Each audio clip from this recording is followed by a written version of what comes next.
What it is? How's it going, everybody? Today we're going to be talking about Halloween Ends. Out in this spooky season right now, we're going to talk about the ending of the incredible love/hate/baby kind of love-hate story of Laurie Strode and Michael Myers. Who will win? Who will lose? Are we getting more Halloween movies? Who knows? Only one way to hear what we have to say about it is to sit back, relax, grab a snack, grab a beverage, and listen on in to The First Ones to Die.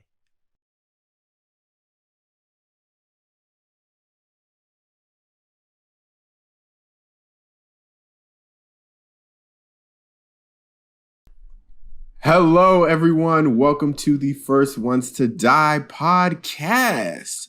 Another week, another movie review. But first, we have our co-hosts, Alex and Jerome. I'm Jonathan, by the way, in case you didn't know. We have Alex and Jerome as well. How are y'all doing? Jerome, how you doing?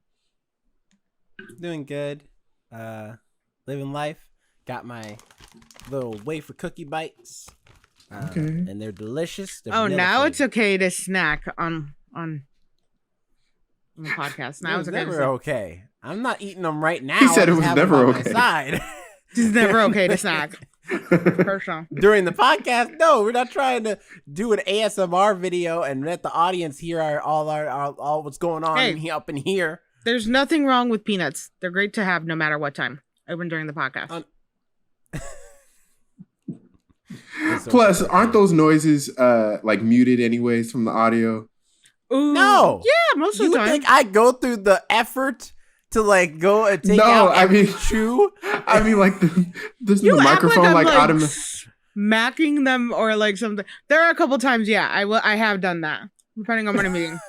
Yeah. Like you're eating, like Alex is edited every single recording Next of this week- podcast. Jerome, next week, just to spite you, Alex is gonna bust out some crab legs. She's gonna crack them right in front of her mic. Yeah. Slurp on them, get the sauce. I'm having tacos just to eat on air. Anyway, how's your week been? How have you been? But yeah, life's good. SheHulk ended. Mini review coming for that soon. I don't know how to feel about this finale, man. I'm not gonna give any spoilers, but it was crazy. It was a crazy finale. But overall for the show, though, I think it's okay. I do. It's not my favorite of the Disney Plus shows, but it's not the worst. In fact, I don't think any of them have been like downright awful. It's just it's varied. I think the only one I've hated, and it's mainly because of personal reasons, is Moon Knight. And She-Hulk wasn't worse than Moon Knight for me. So I think it's fine. I had a person on TikTok comment about how his suit in the show, Daredevil suit in She-Hulk, is actually made by the guy designer Luke. Yeah, Luke Jacobson. Yeah, you never mentioned that. So that means it I wasn't. think that was important. Well, I'm factor. going around making fun of like Daredevil being blind and choosing mustard and ketchup going on, but It's that was technically chosen supposed by to a be designer. golden red, but yes, That is a straight up mustard color. That is not a gold. it is gold. So that You see means it in somebody- the daytime, it's I watched the goldish. No, it's like piss yellow. Like if somebody didn't drink any It is water, what? if somebody doesn't drink a It's good not amount of that water, rich of yellow. Are we on the blue dress or gold dress situation again right now? The point is, it's all not gold. That's all I can say. But I'm just saying, like, that means it was purposely chosen out that way. So I don't trust the designer anymore. Is it supposed to be? Is he like Edna from The Incredibles, where he designs super suits?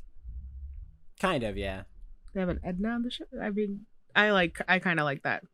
I mean, they've had multiple different characters in the Marvel Universe that are like the super suit makers. But yeah, She-Hulk's good. Also been watching Andor. For all the Star Wars fans out there, hey, we got another one. Because Mandalorian, bomb. Andor, bomb. It's good. It's a good show. It's and the best part I think is that if you're not into Star Wars or you're not a huge Star Wars fan, it does not feel like Star Wars at all. If anything, it's like if you liked Rogue One, that is what you were getting in show form. and it feels fresh. It feels original. I love that it's very down to earth. We're just dealing with like the normal people in the galaxy. There's no Jedis. There's no like expert pilots or something like that. Like these are just regular people in the Star Wars universe. Just enjoying some entertainment. And whenever I'm bored watching those shows, or it's not the day when the new episode's out, I watch Ink Master. You in a reality show? I've told you, Ink Master's my popcorn show. That's all I watch.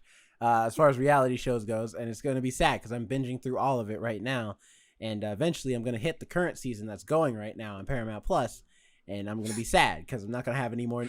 I can't just pop in the next episode.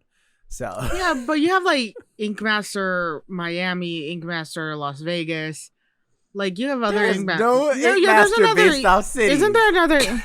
Oh no! What am I Maybe thinking that's, of? I'm thinking of another tattoo show. Yeah. No, Ink Master. There are some spinoffs though. There's one that's there was a trio or what's it called? Not a quapple. Quartet. Quartet. Thank you. A quartet of girls that competed one year, and they were all good. They were all dynamite, and it was the year where the first female Ink Master won, Ryan Ashley something. But her and the three other girls got their own show called Ink Master Angels, which I'm excited to watch, where they go around the country challenging people to tattoo competitions. And then there's another one called Ink Master Redemption, where it's like an All Stars. Like they bring back people. No, it's where people who got shit tattoos on Ink Master confront the artist and that artist gets a chance to either redeem themselves and tattoo or make it worse, tattoo them again, or there are a couple where it's like literally all they did, like because Dave Navarro's still the host, and so he's just like, hey, yeah, so hey, we got the artist here for you. You want to go over there and see if maybe we can work this out? Yeah, and they're always super calm when they're talking to Dave. Then the second they get in the shop, hey, mother, and let me tell you something. No, as a person who has tattoos, myself, I would be. I don't think I would be calm meeting the person who like fucked up something that's permanently on my body, even if you can kind of cover it up, maybe. And you can't guarantee me a good cover up. I'd be like, yeah, sure, I'll talk to them, see if they can do a better job. I would then go for the throat. Absolutely. You fucked up what I wanted. I sat there for 2 hours getting repeatedly stabbed by little needles. I'm going to fuck you up. Well, the problem is some of them are like, because after watching a lot of Ink Master, it's like it's a 50-50. Sometimes it's the artist just messed up. Like they didn't do what they needed to do. Because it's a time competition. They only have 6 hours to do every tattoo for their elimination tattoos. So it's like sometimes the artist just bites off more than they can chew, or it's a subject matter they don't understand, or they're just not good tattoo artists in general, and they shouldn't have been on Ink Master anyway. And if I was a person getting a tattoo, I would just say, okay, leave it unfinished. I'll pay you out if you don't win, okay? Just leave it unfinished. You are not going to pay them $100,000. You don't have $100,000 just to drop real quick. Don't be that meme with the horse and the back end is all like pretty and everything, and then once you get to the front, it's like a child's drawing. Well, here's the thing: the other half the other time, it's the canvases coming with these crazy, wacky ideas. Where they're just like, yeah, I want a hot air balloon, and then I also want there to be demons flying around the hot air balloon, and then behind the demons, I want there to be the entire Grand Canyon, and I mean the whole thing from front to back. So I want some depth in there, and then I want the water to also be like made of Coca-Cola instead of water in the Grand Canyon, and it just goes on and on. It's like, you realize I have 6 hours to tattoo you? I know you've seen Ink Master. This is season 13. There is no way you haven't to know I don't have time to do all of that. It's wishful thinking. I mean, I don't know. This was done in 2 hours. So, like, if this was done in, like, 2 hours, I can't imagine when asking for all that stuff and expecting it to be done in 6. Because I will agree with you. Some of those works will definitely need, like, a 2-session thing. Because I sat through straight 2 hours and the artist was like, do you need a break? And I'm like, do you need a break? Is this why you keep asking me? Because I was twisted like this for him to do a good job, which he did. I absolutely loved it. And I do want to go back to him. I am planning my next tattoo. I'm super excited. I'm looking for an artist now. More this one's more of like a geometrical style, so I'm like being very picky because those are some clear. You after watching Ink Master, you will understand how like the more advanced people get, the less they do the basics and they forget. So just clear cut lines, none of them are ever good at it. They're like, oh yeah, I'm really good at color. I'm really good at this. True. Just draw a straight line, and let me see you could do that. Yeah. It's true. A lot of them are like that are the masters, like the really good people. A lot of times end up being the ones where it's like, all right, yeah, the color's beautiful, but that line work, and I'm like, line work always comes down to the line work. That's the normal stuff. That's the life of Jerome. Watching Ink Master, going to movies with his girlfriend. That's it. How about you, Jonathan? What's going on with you? Oh, you got me before I was about to get you. Yeah, sorry. I was like, you know what? We always make you go last. Let's do you. Cool. All right. Well, it was rainy today in LA, so it's getting a little chillier. I bet if one of y'all came down here right now, you'd be like, what are you talking about? But it's cloudier. It's cloudy. No, it's cloudy up here. We're still with the forest fires, yeah. Also, for stuff I've been watching, I finished Dahmer, and it was good. I know there has been like a lot of controversy around it, especially since the victims' families did not approve or get talked to or asked about anything for this or are getting any compensation. So I think that really sucks. But in terms of a television program, it's very well done. Wait, how is that possible if they're using some of their names? Some of the victims that's their legal name. I guess it's like public information. I don't know. It does become public information after a certain period of time. That's why, like, the more years have passed, the more intricate crime documentaries will get with it. Because they can now, everything's open up to the public. Like some of Dahmer's original, I don't want to, his ideas, let's put it that way, were unknown to the public because during the trial in courts, they had to keep it exclusive because it was between him and his lawyer. Niecy Nash, she deserves an Emmy for this. She did an amazing job in the show. Also on Netflix, I've been watching The Mole and A+. I've been loving it. If anybody doesn't know, The Mole, it aired like 20 years ago in like 2002. Anderson Cooper was the original host of the show. And it's these like 12 people.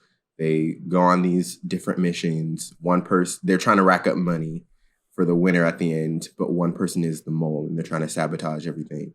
In this new Netflix series, you can see the budget. They're traveling all around Australia, trying to complete these missions. Some of these characters are so great and reality gold, and might be my favorite reality show right now. There's only 2 episodes left, so I'm disappointed about that, but it's been a lot of fun. 2000s reality shows like hit differently. They were very raw, I think. Yeah, I feel like I haven't seen.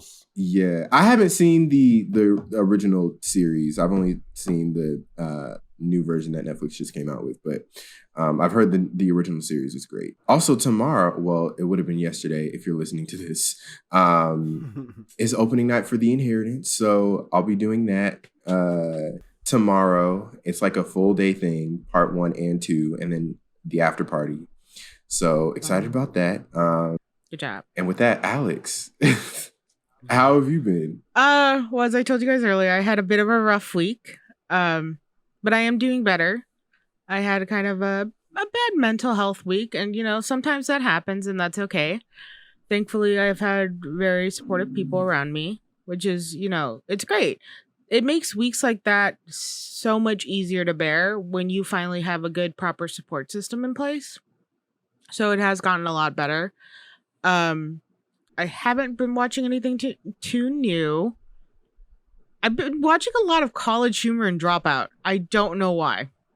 I guess that's my comforting show, right? Like stuff right now. The Game Changer show, where it's Let's say, are you watching Breaking News? I love breaking news.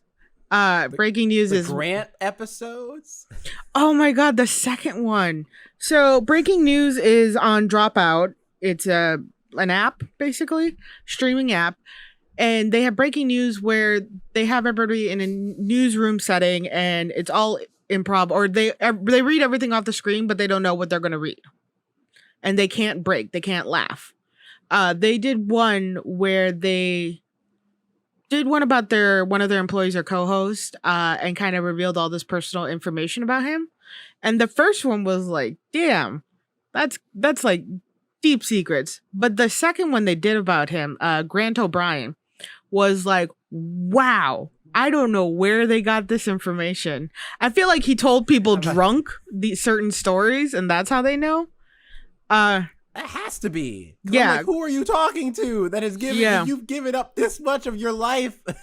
Yeah, like it makes me wonder. I'm like, I know I get into personal details about my own. But that's more like trauma dumping. But like his was like, wow, okay, you've had a life. You've had some experiences. Good on you. But a lot is Game Changer, where the show changes every, episode. You never know the rules. That's another fun one by Sam Reich. Other than that, I haven't been doing too much. Finally did laundry. I have been putting it off for 2 weeks. Don't ask me how, but I have, and now it's done. So that is my proudest moment of the week. And Nice clean laundry is always a good feeling. yeah, it is. I wash my towels too. There's nothing nicer than like taking a shower and your towel is like all fluffy and it's still a little warm from the dryer. It was so nice. I was like, ooh, it's like a hug. You know what's not like a hug? Michael Myers. And that's what it is like a hug if knives could hug. Hey. It's gonna think like we are talking about Halloween Ends today. Despite how long this intro has been, we actually are gonna talk about this was a long catch.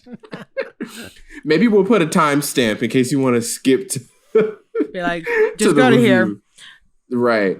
Halloween Ends tells the saga of Michael Myers and Laurie Strode comes to a spine-chilling climax in this final installment of the trilogy. It stars, of course, Jamie Lee Curtis, Andy Matichak, James Jude Courtney, Rohan Campbell, Will Patton, and some other people as well. It was directed by David Gordon Green, and it was released this past weekend in theaters and on Peacock. So basically, Alex, sorry, I have one more thing to say. I just remembered. It has nothing to do with Halloween Ends. Okay. I found out they made a new Jeepers Creepers movie, Jeepers Creepers Reborn. I watched the preview. Sucks. It looks like another shitty movie. And where's it going to get released? I don't know. I think it's going to be in theaters. Streaming? I think it's going to be in theaters, but I don't think it has enough of a following, a cult following. I'm so pissed because my mom and me really love Jeepers Creepers. And immediately I was showing her the preview of it. I had her on FaceTime.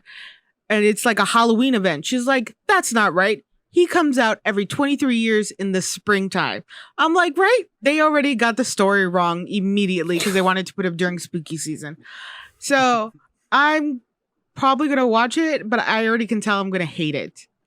And I'm so annoyed that they couldn't even bother to like attempt to make it close to what the story actually is.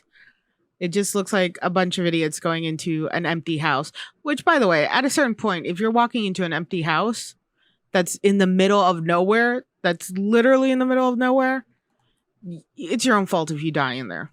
That's your own fault. No sympathy there anymore. But anyway, Halloween Ends. That's streamed on Peacock and in theaters. Yes. If you have not listened to one of our reviews before, how we do this is we'll first tell you our non-spoiler thoughts. We'll go through our general thoughts of the movie. Did we like it? Did we dislike it? In between. Then we'll give you a warning and we'll go into our spoiler section. Mm-hmm. Now, Alex, I want to know your thoughts on Halloween Ends. It was boring. It was. They teased you a little bit in the film, making you think it was going to go one way, and it didn't. But in the end, I just found it boring, and I found the character Allison to be kind of annoying. Before in the other two films, she was like cool, and this one she was just getting really annoying. And also the way Jamie Lee Curtis's character is treated, her character's always treated in these films. It's like she has survived 44 years of all this, but no, let's all ignore her constantly when she's like, he's back. No, you're just crazy. No. Like, for God's sakes, 44 years of dealing with this. She would know.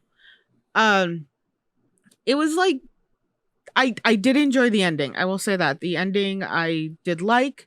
It felt conclusive. I felt like this actually was the end. So I appreciate that. But most of the movie, I was bored. I kept having to move around. It was hard for me to focus on it. So that's as much as I can say without spoiling.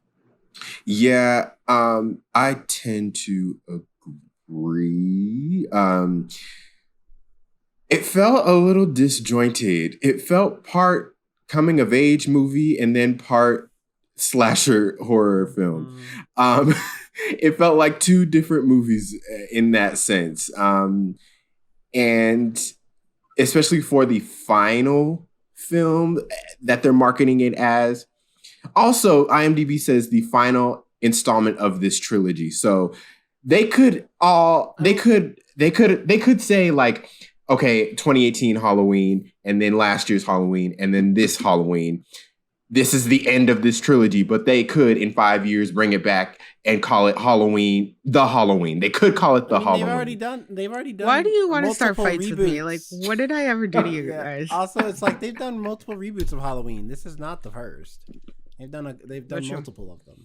So it's like it's no different than any other horror franchise. So it's like it's expected that it will be rebooted at some point, just not anytime soon. And it won't be. It probably won't be the same because Jamie Lee Curtis has said this is her last one. She's like, after this, I'm done. I'm not gonna do anymore. I feel like Jamie Lee Curtis is getting ready to retire soon from just acting in general. I don't know about that because I heard something that said her and Lindsay Lohan would be up for a Freaky Friday sequel.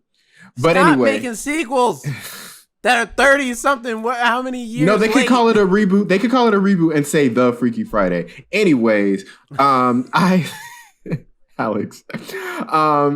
yeah, I thought it was a little bit disjointed. I thought it was fun at points.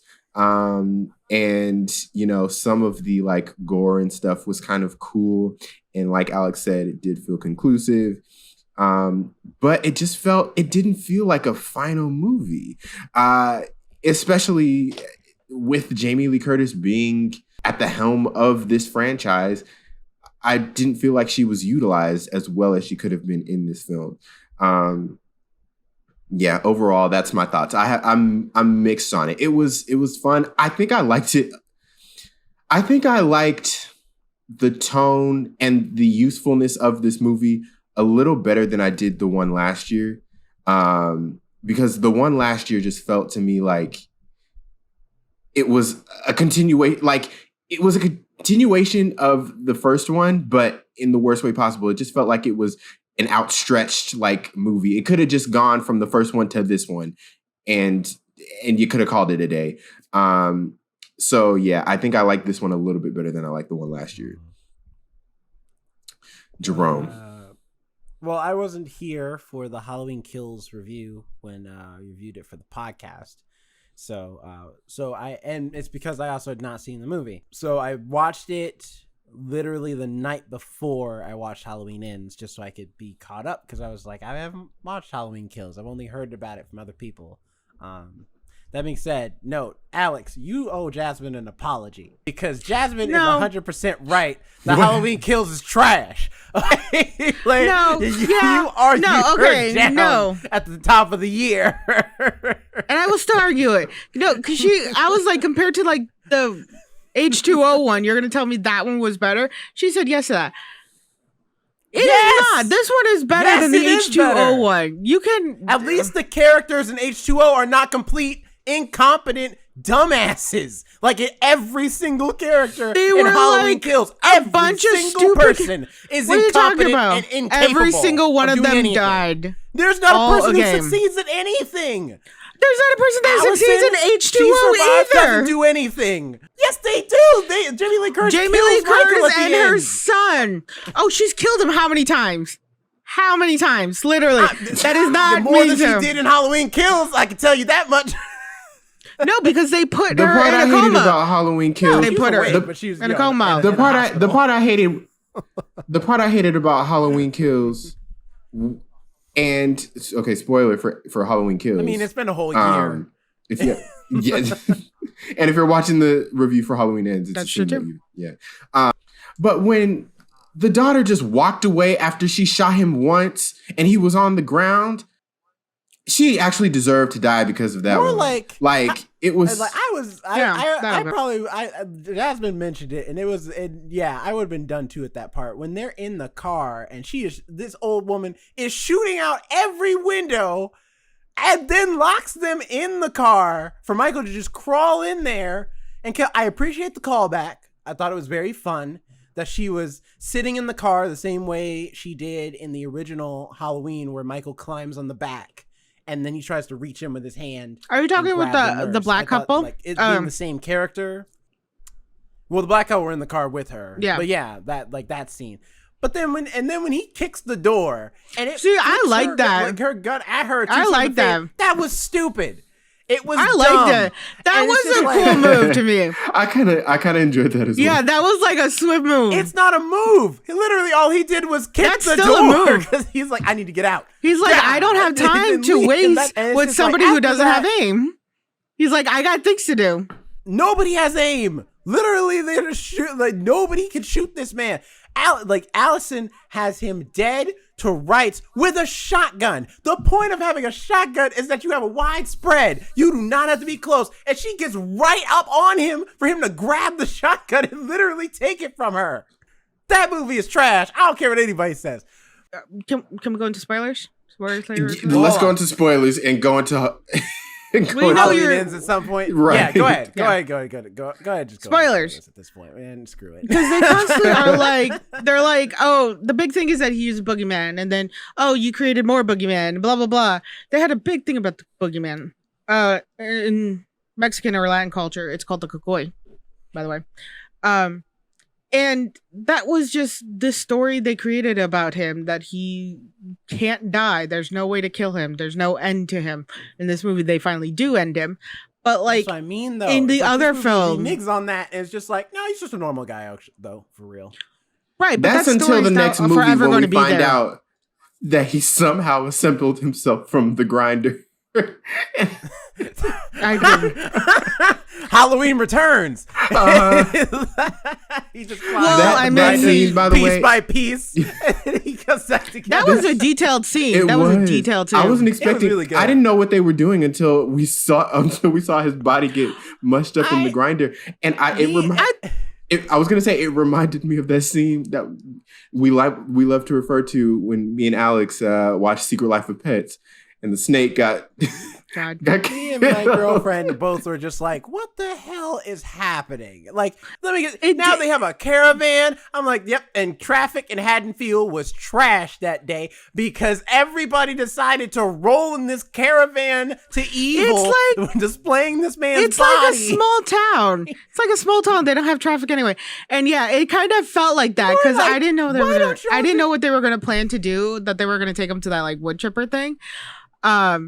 And it did feel a little bit like Secret Pets. I'm like, oh, they're probably just going to stick him in the old house and like burn the house down. Like that be the final it.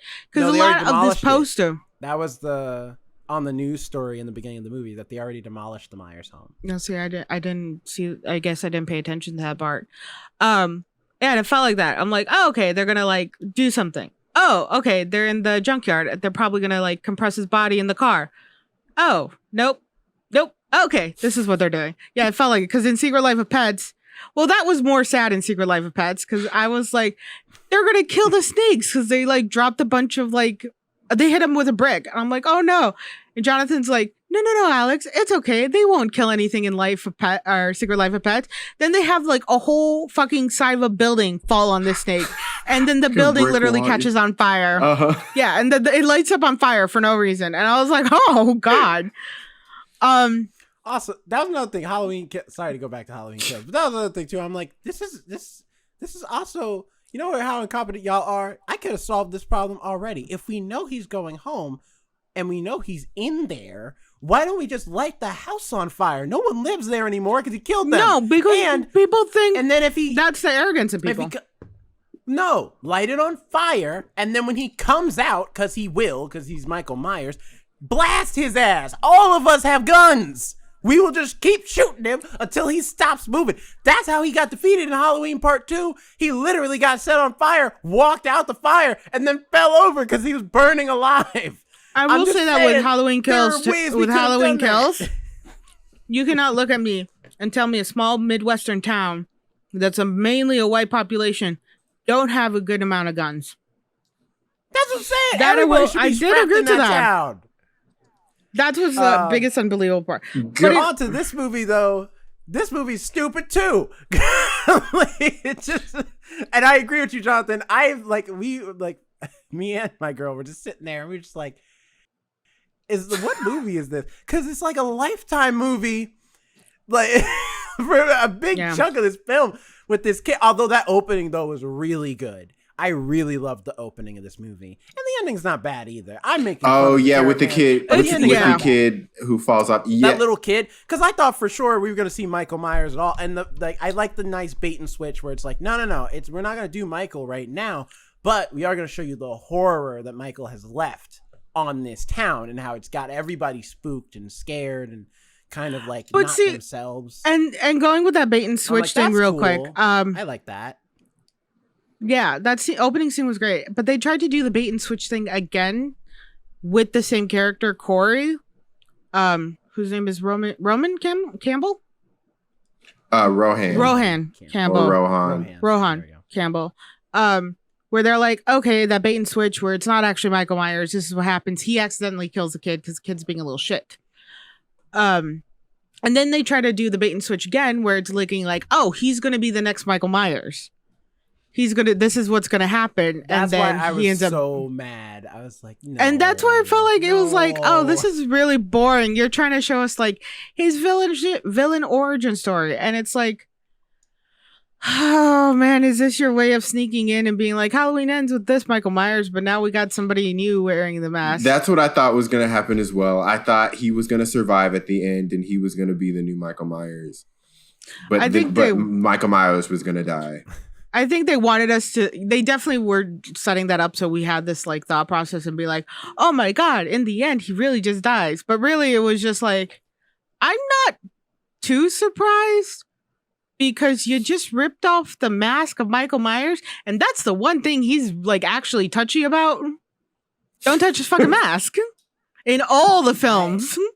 Yeah, and I didn't think that far ahead. I was just not into the idea, especially again them trying to do this whole supernatural thing, but they can never decide on if that's where they want to go or not fully. And the idea of him just grabbing him and then he looks him in the eyes and then he's like, and then Laurie comes in. He's like, evil can be infectious. Sometimes it can consume us from the inside. I'm like, no. Okay? Evil is not COVID-19. Can't just catch it and then get infected with evil just by looking into the eyes of a serial killer. That's not how it works. You don't just wake up one day, look in the eyes of someone who's a mass murderer, and then you're just like, here I go killing again, and just start killing people. Well, the whole thing was that they treated him like he was like the Michael Myers. They treated him like I get what you're saying, and I do agree it's bullshit, and there was like no purpose to the whole storyline they created with this one character. But I kind of also get the infectious because of the way they are treated and ostracized, and like even with Laurie's character, she was treated the exact same way. Every time she was in public, she was ostracized or she was looked at like, you're the monster who brought our monster in. And that's how he was treated, the monster. And it was almost, what I took from that scene was almost this unlocking. Like, okay, I see the monster in him, and I kind of know what's in me and what everybody thinks they see in me. And he just kind of started going with it, being like, oh, okay, this actually feels pretty good. See, it would have been better if it was his decision, though. Like, based off of what you're saying, I think it would have been a better storyline if he decides to be a killer because of how the town treats him. And because I like the theme. I agree with you. I like the idea that that when the world turns its back on you, it can have, for Lori, she secluded into herself. For him, it'd be interesting if he's the opposite, where it's like, okay, y'all think I'm a monster, then screw it. I'm gonna be a monster. And he just, like, at first he accidentally kills the homeless man, but then he's just like, at this point, man, like, I'm just gonna kill people. Like, and then he could kill those stereotypical Stephen King bullies that came fresh out of It Chapter 2 and murder them real quick. I mean, you gotta kill characters you're fine with, like, having dead. Poor Margot, though. I don't know why she got in the car with them. The second they're like, yeah, we're gonna go beat up this kid, it's like, all right, look, I've already seen y'all try to kill this man once. I'm good. I'm just gonna stay over here. Y'all go and have some fun. I'm not even a part of y'all's antics anyway. Call me when y'all finished. And she would have survived. Those kids were like the stereotypical, like, bullies that you would see in these type of movies. They were just like the second I saw them on screen, I'm like, first of all, I knew they were gonna die, and second of all, I was like, okay, I can't wait for that moment, because they were just like the annoying, like, mean for no reason type kids. Mm-hmm. Also, but I guess they had a reason in the end, because the dude turned out to be a die. murderer. So yeah. But also, it's also like, how are you? Because it reminds me of that one movie. Oh fuck, I forgot what it's called. It was a terrible horror film. There was basically these psychopathic kids who were torturing their dad's new girlfriend, who already was, like, mentally unstable. And then they got so scared and shocked when the mentally unstable woman acted mentally unstable.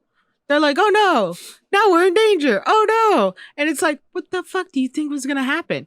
You keep calling this guy a monster and a murderer, and then he goes around and starts murdering you, and you're like, oh no, how did this happen? Maybe. What did we do to deserve such it's like, y'all threw him off a bridge. yeah. Yeah, and it's like, what are you expecting to happen? Which is part of the reason he became Michael, or you literally threw him to Michael Myers, like, right. Which, by the way, having Michael Myers live in the sewer, like, that's like a weird. Is there no city officials in that town that take care of the sewers? And he seems a little bit more civilized for the sewer. No one has found this man. Nobody's checked. Like, if you're after the killing spree he went on, they would check every area and keep checking. Like, they would check the sewers almost every day, because it's like, that's a clear way to hide. He was near an opening too, where you would go in to enter the sewers. So it's like he wasn't far, and it's like you almost have like fantastic, like, the grate systems in town that they never flood, that you never have to go down there and unplug stuff. You guys must have a fantastic filtration system, sewer system, or something to not go down there for 4 years. Right. And also, when sorry, I was just reading, I got distracted. Did you know the Michael Myers mask was made from a cast of William Shatner's face? Yeah. The original mask was a William Shatner mask. And then they poked the eyes out to make the mask. Wow. But anyway, I was mad when homeboy Corey, he killed the homeless man. To be fair, that homeless man deserved it, because it's like, you don't just be sneaking up on people like that, all right? You don't know what's going on. Well, the part I was mad about was when he threw the knife like 3 feet away.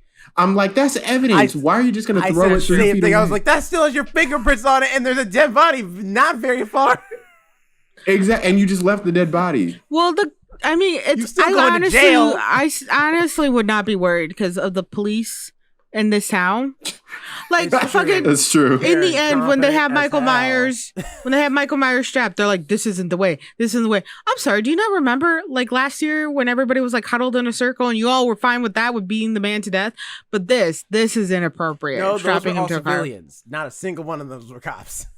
Not I thought one of them was an officer. No, they were all civilians. Either way, which is why they all What? died. Because they know. beat the man, and then they're just like, and we're done. No, we're not done. This man has killed at least 15 people just tonight. Kill this man. Like, make sure, too. Cut his limbs off so he can't reach for no knives, nothing, kick nobody. They cut his head off. We cannot. well, they threw him a whole wood chipper. We cannot or risk I guess, this man being alive. What's a metal version of a wood chipper? Metal chipper? A grinder. Just A it's just a grinder, I think? grinder? Yeah. It's just a grinder. Yeah, I've seen those. I've seen them on TikTok. They've come up on my TikTok where they just grind random things. Mm-hmm. Also, Allison's dumb in this movie. And it's not her fault, though. It's the writing, because she's never been... I mean, Halloween Kills, we can make jokes, but at least the Halloween Kills, she is active. She's an active character. And she's, like, willing to come up with some ideas. This movie, I don't know what they did to Allison's character, but it is not good. She is... Like to use the word from many a reality show, I don't know if she gets dickmatized or something, but it's like the second Lori is like, just like, I mean, I don't know. Your boyfriend seems a little crazy. You know what, Grandma? You just don't understand. You don't understand him. It's like, what? I think all I said was I'm not sure about him. I'm not saying you can't date. I'm not saying you can't find a nice man. well, technically she introduced him. I think this is what I think their attempt was, because I feel like that's all I can say. I think the attempt was, because I actually don't know what they were going for in this film. The opening scene, awesome. The end scene felt conclusive. It felt like it was the end. It felt like, yes, they closed the book on all this.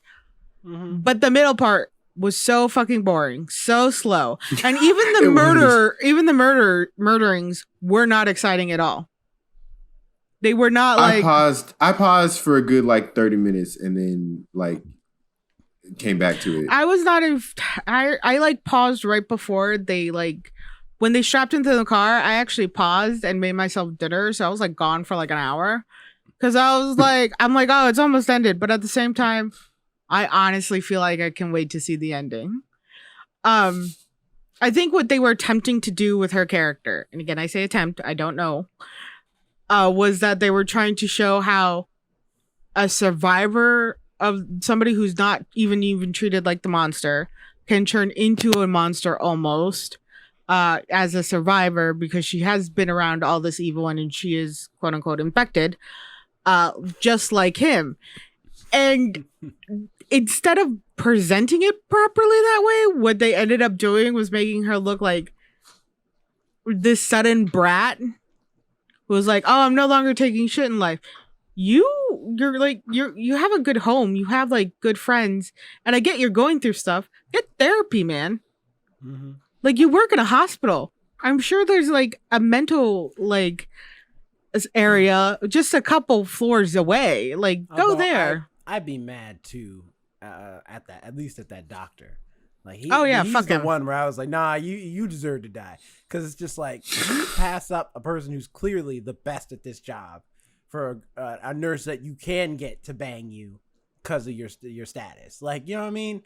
Nah, he deserved to die. I don't know if she deserved to die. I mean, that seemed a bit extreme. She knew what she was doing. She knew what she was doing. I mean, she maybe, but I don't think she deserved to die for it. And they were just trying to show that same way of oh, look, she's pinned to the wall, all his old victims were. Mm-hmm. And that's what they were attempting again to make you feel oh, they're gonna have him be the new Michael Myers. This is all what it's leading up to. Well, Michael did kill her, the OG Michael Myers. That's the true. World's longest kitchen knife, because again, you cannot prop. There's no kitchen. The kitchen knives are not strong enough to prop a body up and be stuck in the wall long enough to hold up a body. I would have to disagree with that, because I actually have one of those knives. I'm not gonna go grab it, But in culinary school is where I got it. I don't know where people are going to like Home Goods or like Target or finding those knives or something. I got it from an actual professional institute. But I do have one of those knives that are like huge, and I bet it I'm not saying a person. Absolutely not saying a person. That's what I'm saying. But I can definitely like it could hold up like a steak. You know what I mean? Like a fresh cut steak or something. Maybe a watermelon on a good day, but but not a whole body. I want watermelon now. But I can say there the length of the knife is possible, and I do have that. Random thing. I feel like we did this. I feel like we asked this same question last year, but on IMDb it says the Shape, aka Michael Myers, is portrayed by James Jude Courtney. But elsewhere it says, or maybe this was just it says that he's portrayed by Nick Castle. So I'm not sure who the real. Maybe it's Nick Castle when it's the flashbacks and J. Jude Courtney, like when it's the current day. It says I think under his Wikipedia it says he reprised the role in Halloween and its sequels Halloween Kills and Halloween Ends. Nick Castle. So I don't know, but it says that he was portrayed by Nick Castle for most of the film and substituted by Tony Moran in the final scene where Michael's face is revealed. I don't know why. Maybe Nick Castle doesn't have the face for it. I don't know. James Judy Courtney, the Shape. I think you're right. I think we had this question last year. I think we did. I think all it was that he was the looming shadow, which is a weird thing to just have as somebody. He's not doing the physical stuff. I guess he was just mainly in the sewers where you just saw or maybe the outline. One of them's the stunt double or something. Yeah, like most of those are probably stunt doubles because they'll do that sometimes on IMDb. They'll credit people who are just stunt doubles as the character because technically they are playing the character. Just they're doing all the stunt work. They're not like saying any of this. Well, he wasn't even doing the stunt work. He was just the Shape. Well, yeah, because he's just an imposing man. He's big. He's a big dude. I will say that a giant man. What tall do you think Michael Myers would have to be like that man's like got to be like 6'9", 6'5". I mean, if you go to the Mopop, you can find out specifically because we have the costume there for at least from Rob Zombie's Halloween, and it is tall. I'm like, I don't like, and it has to Jerome, be at least 7 feet. I'm 5'4". Everything is tall to me. You asked for specific height. I have a fucking stepladder in my house to reach the top of my shelf sometimes. All right. Everything's tall to me.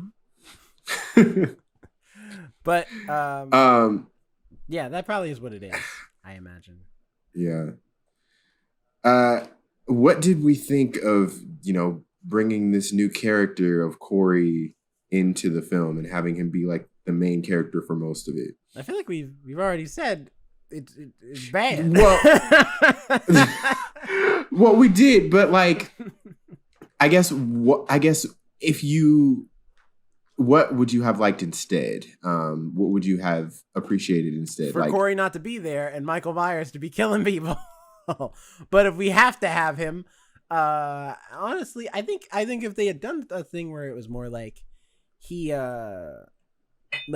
just became a killer on his own, I think it would have been stronger. And I know that would have been weird because it's like, okay, well then how does Michael fit into that? And I'm like, maybe he doesn't have to. Maybe Michael, if you're already going to do a movie anywhere where Michael Myers is absent for 2/3 of it, what's it matter? Like we could just check in and know where he is. You know what they should have done? They should have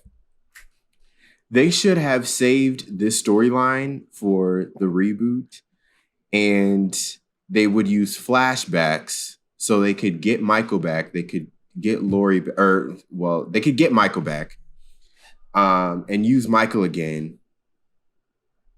Even if he does die in this one, they could get Michael back via flashbacks, and this would be the origin of his story, and then he would be the new Michael Myers. I can agree to that. His origin story, I do like the origin story and like what's going on there.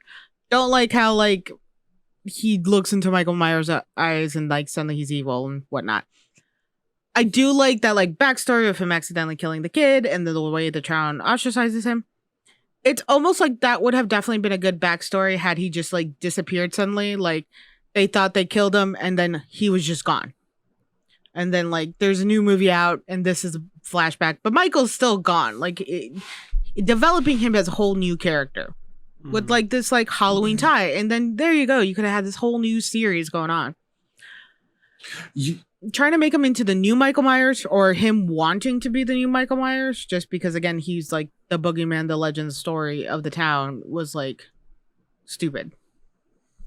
You know what would also be possibly a little more interesting is if Corey was instead a woman and like it was a different archetype than the same like than as Michael Myers. Like we switched up the archetype. Like, oh, it was someone that you wouldn't necessarily expect as much. Because like this character who's out and ostracized by the whole world, it's like, okay, you expect that he might become like he looks it. Like story wise, right? And character wise, like character and story wise, you expect that he's gonna become this type of person. But maybe like if it was a different archetype, like someone different, a different demographic. That's kind of what they did in the last of the Rob Zombie films, where they had Laurie's character become, which ended up being more interesting because then it showed exactly what I think they were trying to do with Allison, the negative effect of being the survivor, keeping all that trauma, seeing everything. And instead of being like, oh yeah, I'm a survivor, this has happened and I've grown and all that, what they did with this Laurie in the end, showing that like, almost like, yeah, I saw everything and it's now normal to me. And it's like, that's the way an infection would grow. Seeing it and having it literally sitting there and absorbing the blood into your skin almost. And that would have been a better storyline than what was going on here. I don't know if it would have been better if they, I mean, maybe as a killer, maybe. I don't know. I'm not ready to see Spider Monkey Michael Myers because I like the idea of like the brute force just machine that is Michael Myers, kind of like Jason in a way. I don't know if but there's so many horror films where it's just the brute strength of a man. Just saying, like if it ain't broke, don't literally fix it. everywhere. Well, clearly it is broke because look at what we've been getting. Right. We're complaining about it. We're literally complaining about a movie that's still going to be #1 on the box office. Because it's. Is it? I'm sure it will be. I mean, it's always #1 in the box office. Watching? Amsterdam? I don't think so. That's fair. Well, what was #1 last week? Wasn't it? It was Smile last week. Yeah, I'm saying I think this is gonna be a fresh horror movie. It's got a built-in audience. Okay, yeah, it's gonna be #1. Halloween ends opening to subdued 43 million. I don't think that Halloween. I think the people who are watching it are people like us who want that conclusion, who want to see it actually ends, who would have fucking been pissed off if they did have like that Corey character become the next villain. We would have been more like pissed, like fucking A, why? But like we're at least like content with like it felt conclusive. It felt like the end.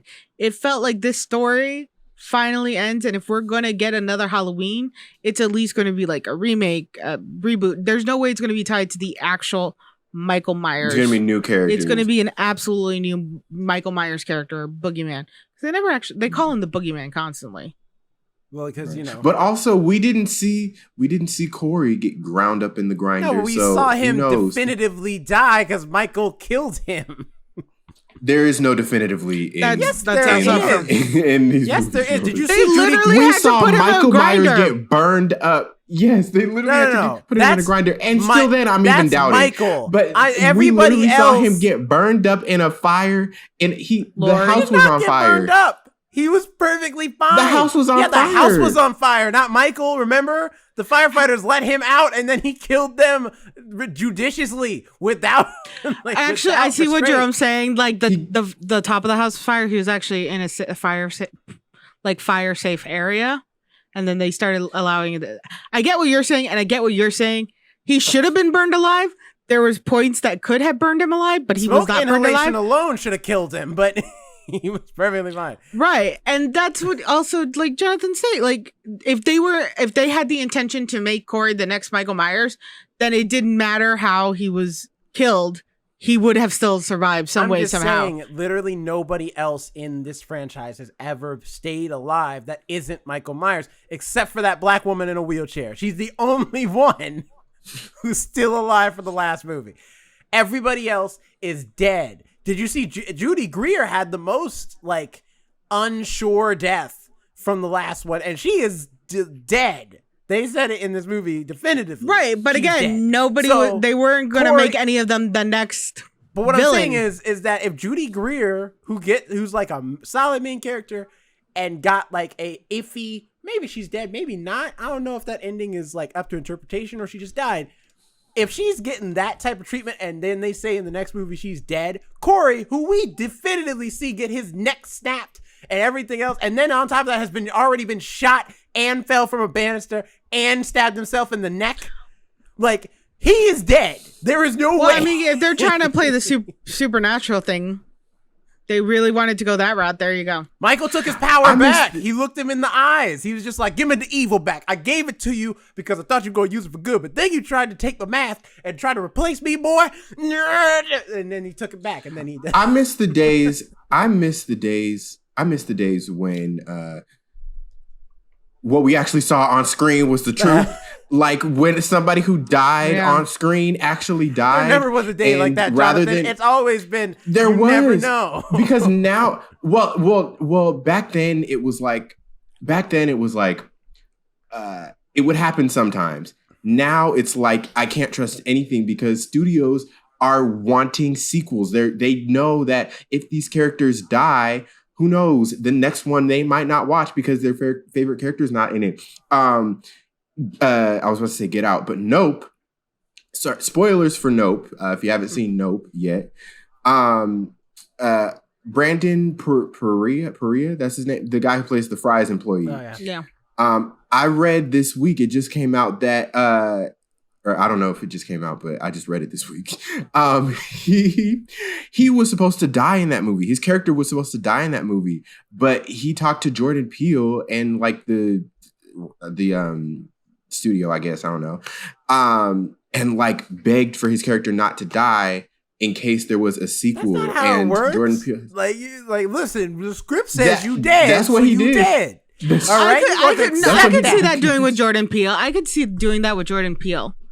Jordan Peele looks like he is open to requests of his actors.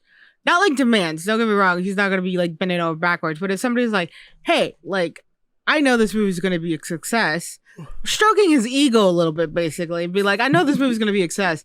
Is there any way you can keep me alive? Because if there is a sequel, I want to be in it. I could see Jordan Peele being like, yeah, sure. Let's do that. Jordan Peele definitely has that vibe. Yeah, he definitely has that vibe of where he's willing to listen to his actors. And even in smaller roles, if they're like, hey, he would totally be taking direction. I don't see, at least from what is presented, I don't see him being one of those directors that are like, fuck you. You're now getting killed off in the 5 minutes of this film because you tried to talk to me. I see Jordan Peele as being a very like respectable man and being like, all right, yeah, no, I'll take it into consideration and I like you, dude. Rewrites tonight in my trailer. How dare you speak to me? Yeah, be like, you know what? How dare you think you can rewrite? You know how many hours I put into this script? You think you're Ezra Miller or something? Not today. Jesus. He did that for The Flash, by the way. In fact, you're just an extra. Right? You're getting the same amount of screen time as Barbie Ferreira now. They did her dirty. You might as well not even be in the movie at that point. Exactly. No, my theory is that Barbie Ferreira was supposed to be his role. She was supposed to be. But she like, look, Sam Levinson might put up with this crap, but not me. You're getting the reverse. Yeah. He's like, well, she didn't come talk to me. He did. So let's let him live. It's fine. It's fine. Does my name? Nobody's gonna notice. Nobody's gonna notice. Title in the script read Euphoria to you. Don't talk to me about your character. Yeah, but you can't tell. Like Jordan Peele definitely feels like a man who's at least willing to like be receptive and not just try to murder people just for fun. Well, No, I don't think he's ever murdered anybody in his films for funsies. Every death matters.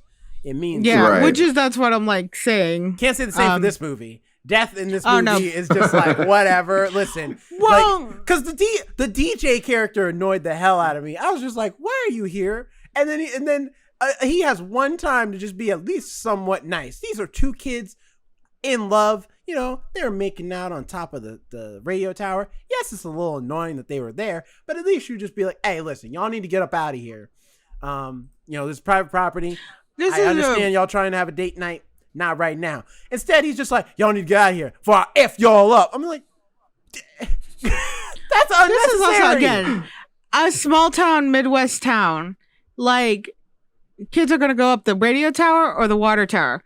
Something that shouldn't be up, and everybody knows it. You shouldn't be surprised. Maybe he's just like done.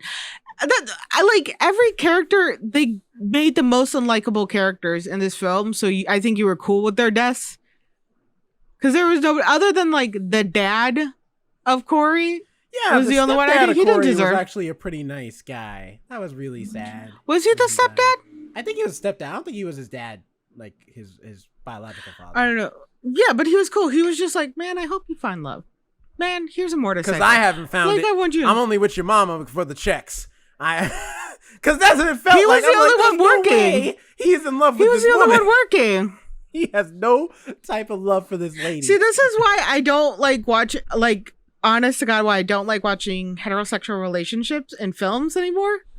Because they all act this way. I don't like the person I'm with. Why the fuck did you get married? Social pressure. What the fuck? I got social pressure to like do drugs. I'm clean. See how easy it is to say no. See? No. Does she look like the type of woman who would take no for an answer? Yeah, that's a whole nother problem. What are you doing with her? But like that was the only death where I was like, damn, that wasn't deserved. The second she kisses Corey on the mouth, though, it's the day I would have been out as her like boyfriend, husband, whatever. I would have been like, oh, so I see what's going on here. You want your son to be your husband. Not today. I'm out. I'm out. Corey, you coming? You coming? Okay, cool. We leaving. We are not staying here. Absolutely not. No. I will say it does weird me out when adults kiss their parents like that. Which is weird.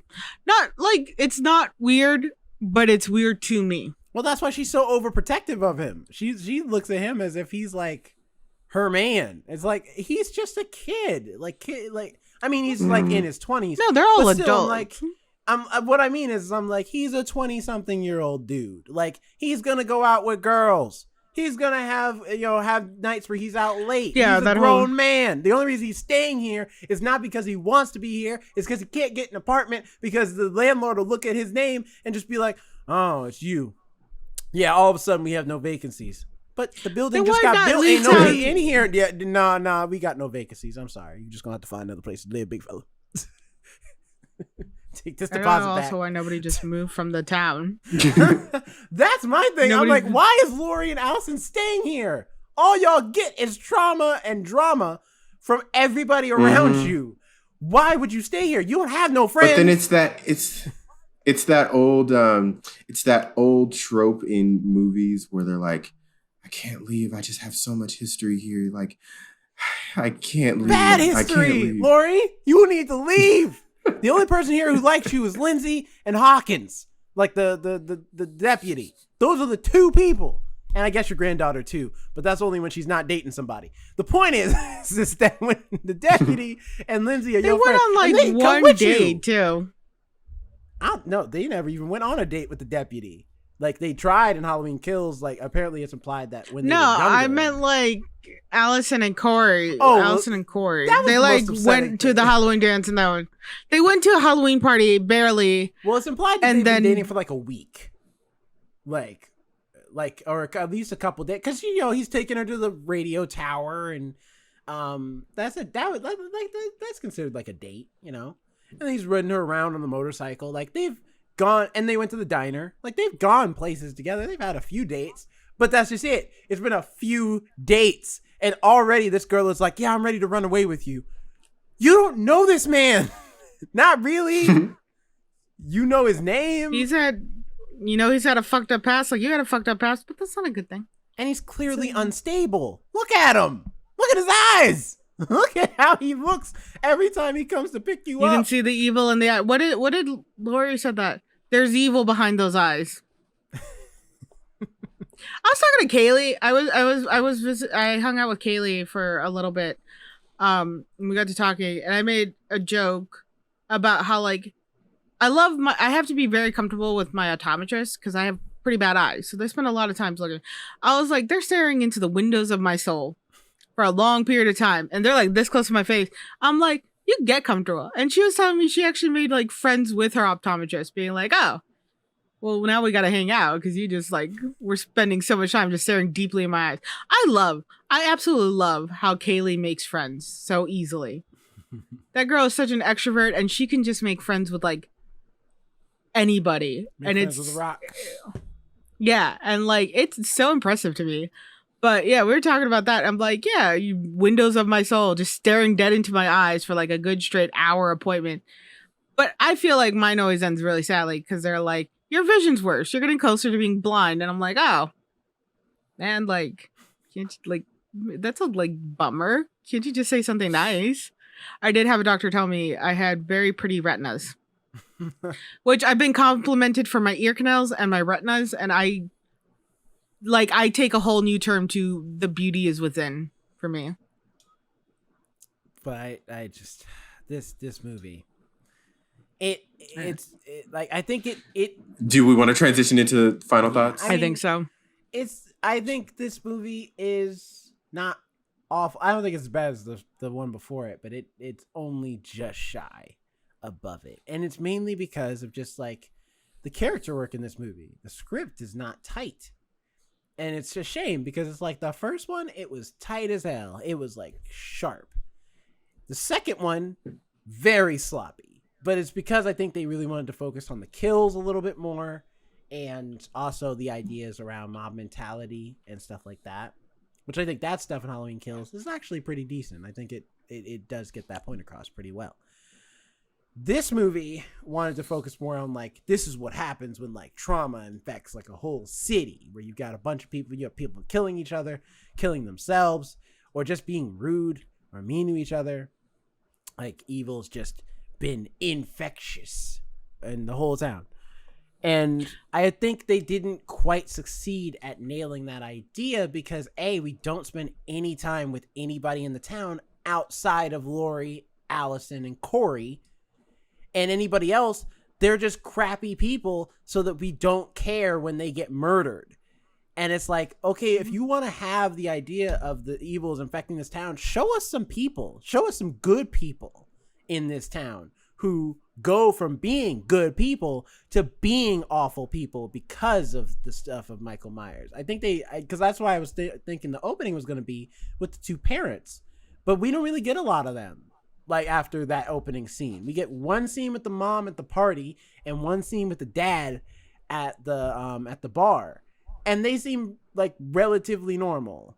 Like, or we don't get a lot. The of dad their does. journey. The dad does. The dad does. Yeah, the mom. The dad does. I mean, I get it. Her Mom still son don't do died, but nonetheless, it's like they. I feel like they had an idea and they didn't really know how to execute it the same, like, and still do the Halloween stuff where we gotta have Michael kill people, like that has to happen. But that being said, I think the ending is pretty solid. I like the way it ends. I think it's cool that it is such a conclusive ending. It is weird that after the last line with Lori, they show scenes of the house. Like, what do you think? I think Michael Myers is still alive? We saw him get ground up. I don't think he's in the house. Did you see that last shot with the mask on the thing? I think that's all it was. It was just the mask they were trying to show. But overall, I think it is an ending. It just is a very lackluster ending compared to where we started out of this trilogy. But good for them, they at least got a trilogy, because I think Rob Zombie's Halloween movies were supposed to be a trilogy too, and he only ever got the 2 movies because the second one bombed so bad.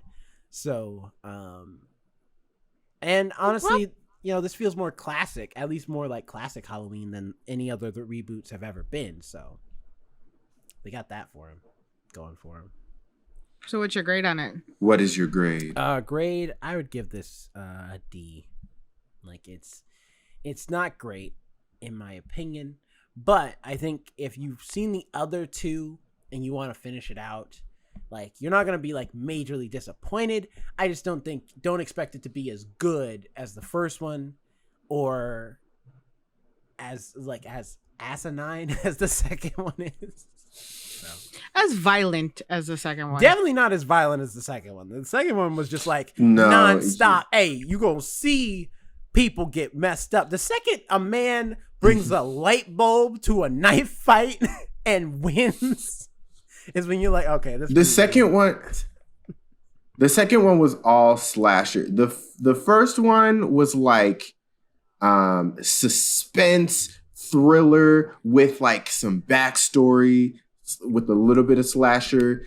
The second one was all slasher. This one was like I said, coming of age with slasher and like, I don't know, Lifetime movie, like you said. Yeah. I'll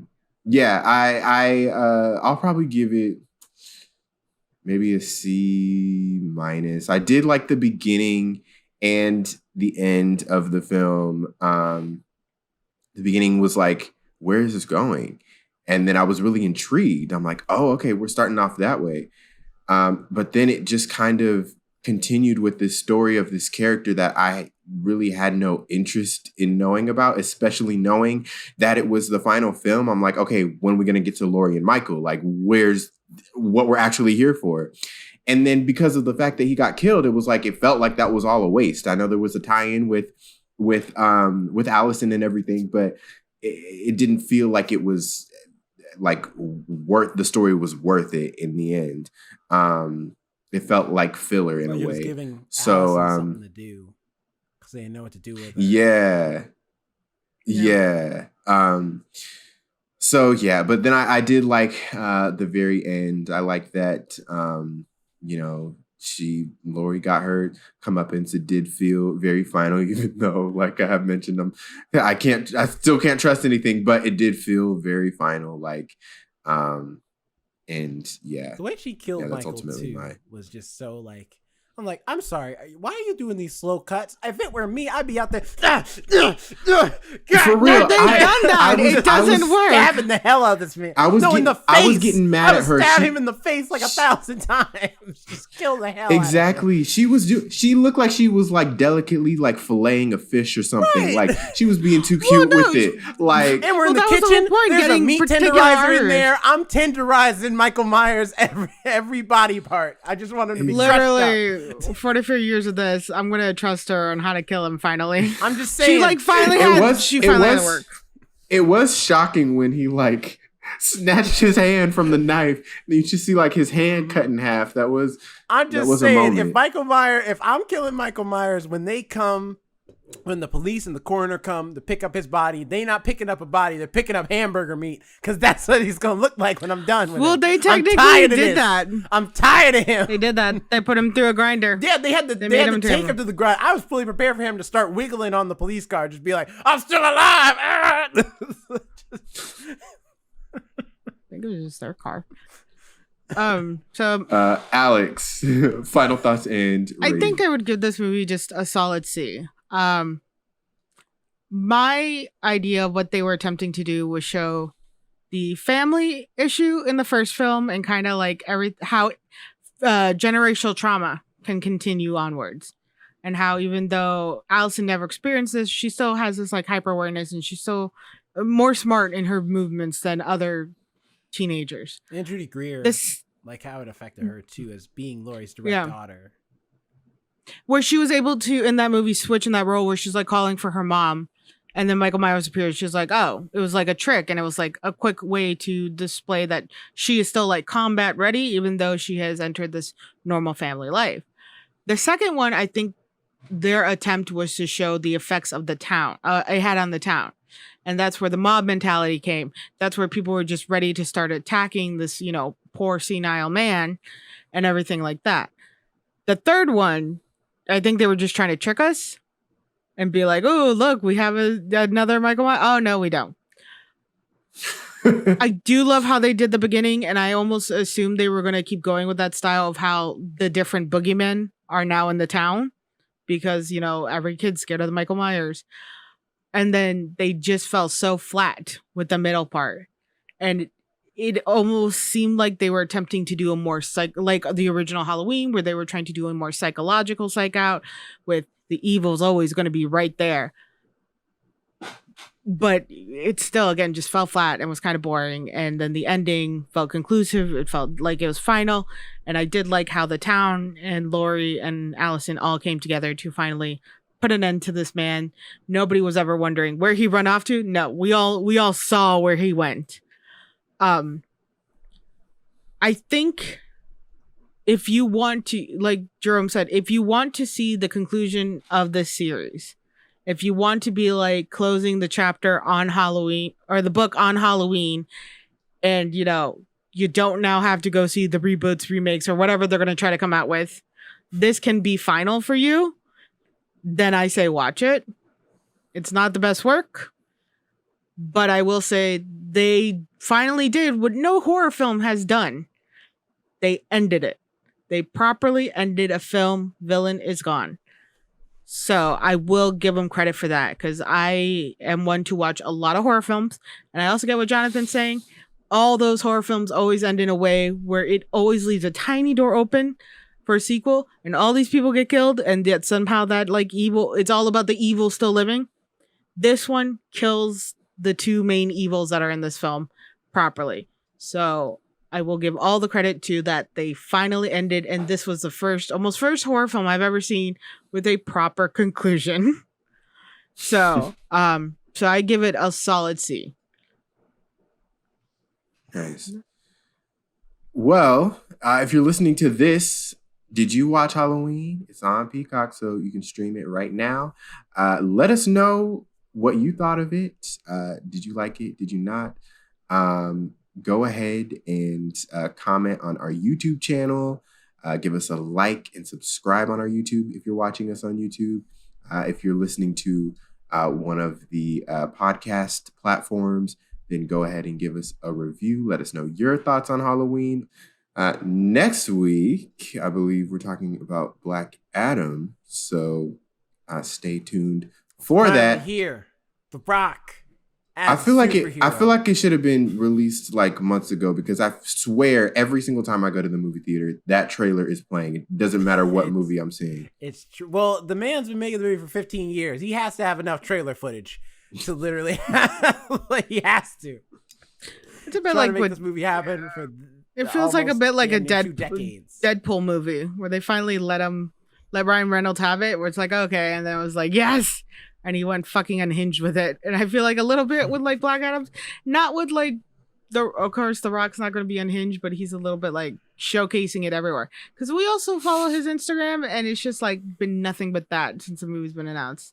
Mm-hmm. Everything. He's apparently making a dictation that Superman will be in it, played by Henry Cavill. Oh yeah. Like, The Rock, you don't get to make that decision, buddy. All right, I know you helped make the movie, but the Warner Brothers is the one who gets to make that decision. Yeah, he better hope. I hope he's right. So he's technically he going. Doesn't look like a fool. So like The Rock has Henry Cavill, like Deadpool has Hugh Jackman. Hugh Jackman, yeah.